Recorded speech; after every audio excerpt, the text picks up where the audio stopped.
মালিক তুমি জান্নাতে, তোমার কাছে আমায় একটি ঘর বানিয়ে দিও,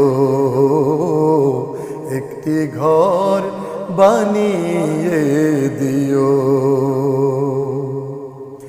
সে বিভীষিকাময় মহাদিনে তোমার প্রতিবেশী করে নিও।